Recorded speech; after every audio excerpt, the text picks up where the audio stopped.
अस्सलाम वालेकुम मियाँ साहब। वालेकुम सलाम। मियाँ साहब 2 माह हो गए हैं, मुझे अभी तक तनख्वाह नहीं मिली। आप मुझे पैसे दे दे, मैंने घर भी जाना है। तनख्वाह? वो कौन सी तनख्वाह? तो तूने मेरे लिए कौन सा खास काम किया जिसकी मैं तुझे तनख्वाह दूं? ओ मियाँ साहब, मैं बरसों से आपके यहाँ काम कर रहा हूँ, आपके जानवरों को संभाल रहा हूँ, आपकी जमीन को खाद पानी दे रहा हूँ। अब आप कह रहे हैं मैंने कौन सा काम किया है? तो काम? अरे भाई, ऐसे तो हर कोई आता जाता रहता है। और मैंने तुझे कब नौकर रखा था? ओ मियाँ साहब, और ये मेरा हक है, कुछ खुदा का खौफ करो और मुझे मेरा हक दो। हक? तो तुम जैसे गरीबों का भी कोई हक होता है? अगर तुमने मेरे पैसे मुझे ना दिए, मैं नंबरदार के पास जाऊंगा। और नंबरदार को बताना है? और जाओ, जिसे बताना है बता दो। और हाँ, और इस गांव में सच नहीं चलता, और ना ही तेरे जैसे गरीबों को यहाँ इंसाफ मिलता है। और जा, जिसे बताना है बता दे।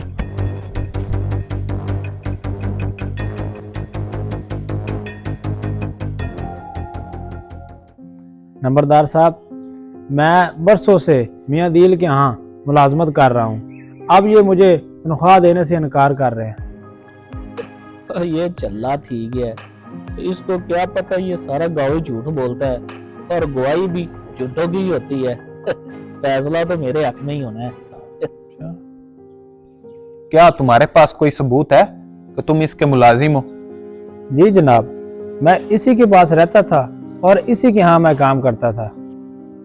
क्या ये शख्स तुम्हारा मुलाजिम है? ओ नहीं नंबरदार साहब, मैंने तो इसे देखा ही पहली बार है। ना मेरा मुलाजिम है और ना मैंने कभी इसे गांव में देखा है। अच्छा, कोई सबूत है तुम्हारे पास? जी नंबरदार साहब, ये गवाह है मेरा। नंबरदार साहब, मैंने मियाँ साहब के पास इसको कभी भी काम करते हुए नहीं देखा। नहीं नहीं नंबरदार साहब, ये दोनों झूठ बोल रहे हैं।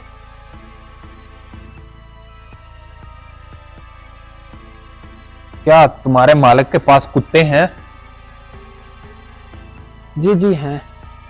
क्या तुम कुत्तों की गवाही और उनके फैसले को कबूल करोगे? जी जी, मुझे उनकी गवाही कबूल है। अच्छा, चलो आओ फिर मेरे साथ।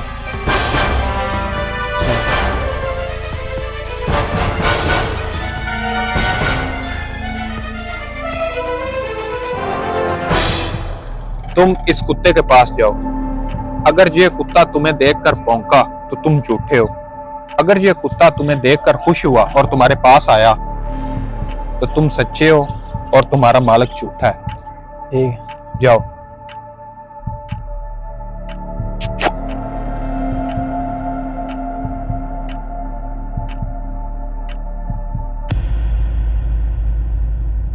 आ जाओ। बदतरीन है वो गांव जहां इंसानों से ज्यादा कुत्ते सच बोलते हो। अब तुम इसकी तनख्वाह 11 गुना दोगे और तुम 50,000 रुपए जुर्माना दोगे।